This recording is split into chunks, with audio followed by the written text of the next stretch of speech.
So you're looking for an amazing movie to showcase on your 4K TV with your brand new surround sound. I'm telling you, this is the movie to showcase, and that is Blade Runner 4K. This is the 4K review. It's not going to be so much of a review of what the movie's about and what I feel about it, although I do feel very strongly about this movie. It's one of my top 5 favorite movies. This is basically just going to be on the 4K of this movie. And it's amazing. I'm just going to say that right off the bat. The 4K in this is stunning. This movie was filmed in 1982 by Ridley Scott. And if you don't know who he is, he directed like the first Aliens and a handful of amazing movies out there. And all his films, when they convert them into 4K, just look stunning. I'm not going to say they look cel shaded, but they're very smooth, like something that's cel shaded.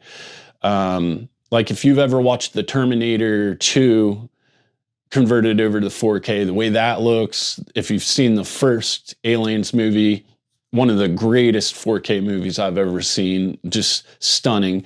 And I believe the 4K version of Blade Runner also is Dolby Atmos, so your surround sound system is going to really pick up and follow right along with the great visuals. It sounds stunning. I noticed it really came through with the ships flying around. That sounded great. And what I noticed the most was the rain in this, because it's a very rainy city. It's got that cyberpunk, rainy, future New York style type of environment. And when the rain is hitting the window and you hear that in your surround sound, it just kind of immerses you into the film. And what an amazing film to get immersed into, because it's just top notch. The visuals on this are amazing. I like that the HDR doesn't, the darks are very dark and you don't lose the detail in that. You kind of have like bright colors in this film as well, but it's not over the top like a lot of 4K movies. Some are just way too bright, way too vibrant. And I do like a bright, vibrant film, but like this one it's dark, but you don't lose detail in it.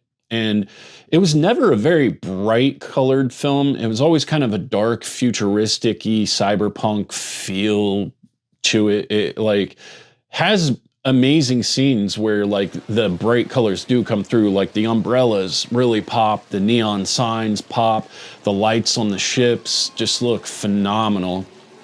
And the environment in this is why it's a great movie to watch in 4K, because it's the environment. It really, really comes to life and the city has a heartbeat in this movie. It has a pulse. It is alive. It's organic. And it really showcases it in the 4K on your brand new big screen TV with your surround sound. And if you want to show off a film, this is it. This is one to watch. It's one of the greatest films I've ever seen. And they just did an amazing job with it. They hit it right out of the park. And I've seen a lot of movies in my time. A lot of people say, oh, I've seen thousands of movies and maybe I've only seen 100 movies. I say I've seen thousands of movies, and I've literally seen thousands of movies. And I think that by now I kind of have a good grasp of what's a good film, what's a bad film. And sometimes you can't always say, this is a great film, this is a bad film, because it's really in the eye of the beholder. But this movie, when it came out in 1982, I believe it flopped really bad. Like a lot of people didn't understand it and it did really bad. So like if you hear someone say, oh, it's a bad movie, give it some time. Like give it some time and let it grow on you. But I don't think this film needs that. I don't understand how a film this great, this amazing got such bad reviews. It really wasn't that hard to follow. It wasn't like The Matrix per se, where like that's very deep movie and you really got to pay attention. Like this movie is just basically about a futuristic bounty hunter that hunts these replicants, which are like androids that are like out of control and they're killing people. And it's in this future setting, but like it kind of has a feel of like the past too. It's got like their clothes and their hairstyle kind of has that old 1950s style, but it also takes on like this futuristic Armageddon kind of like steampunky feel to it. And it all organically comes together, and just, I think that's why this movie's kind of timeless. It's one of those films where like whatever year it says it takes place, it's like it's already passed, so it's kind of laughable, like whatever year it says this film is supposed to be. And like we're living now and we're nowhere near as futuristic as this is, but you just gotta kind of live in a parallel universe where like that year is futuristic. And I don't ding it for that. I like futuristic movies where they don't put a year on the film. Like they don't say it's 2007 and then 2007 hits and you're like, yeah, we don't have fucking flying cars. Like it doesn't make sense. So this is just like perfect. It's a perfect movie to showcase. If you want a movie to sit down with all your boys or like sit down as a family and just watch a stunning movie, you don't even really have to pay attention to the storyline in this movie because it's just so visual that when you're sitting back and you're watching, nothing has to be happening. You're just awed by you're in absolute awe of the beauty of the city, of the music in this too. The score of this is just out of this world and sounds amazing in a surround sound system. And it's not over the top loud. It's not tons of explosions. It's very calm when it's calm. It is very chaotic when it's chaotic too, but it's just so well done. It's a perfect 10 movie in my opinion. I can't really ding it for too many things. The things I do ding it for, it's still so great. I don't bring it down any. It's a perfect 5 stars. It's a perfect 5 stars movie. The audio, I wouldn't say the audio is perfect. I would not say it's perfect, but for a movie from the 1980s, it's pretty damn good. It's better than some new movies. There's some movies come out and you're like, did you record this in a bathroom? Like, this sounds like shit.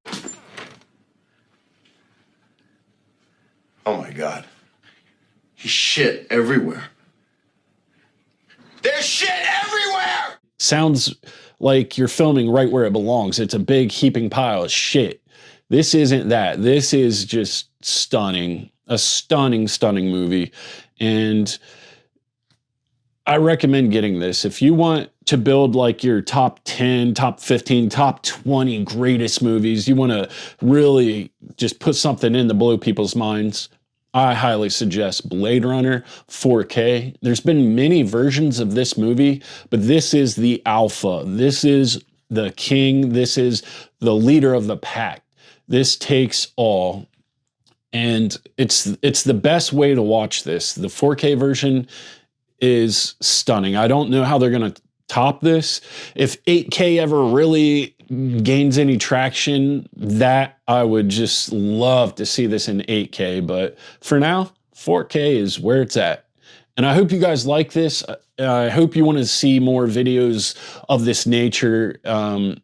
Like I've said, I've seen thousands of movies and I know what's good at this point. I know it's bad. I'll tell you, if it's a good movie, it's good. If it's bad, it's bad. But in the end, it's just my opinion. Everybody, it's like assholes. Everybody's got one. It's, everybody's got their own opinion on what's good, what's not. But I do think people like myself who sit down and are movie buffs and just understand what good audio is, what good visuals are, I think taking our advice on what's good to go out and buy, you want to build a collection, I think we are the ones to come to. We are the ones to say, hey, get your hands on a copy of this. And we're here to stay. We're just never going away. Thanks for coming. Watch my next video. Subscribe to the channel if you want. If you think it's a big heaping pile of shit, smash that dislike button. Hulk! Smash! But really, if you like it, smash the like button, and I'll see you guys in the next video. Peace.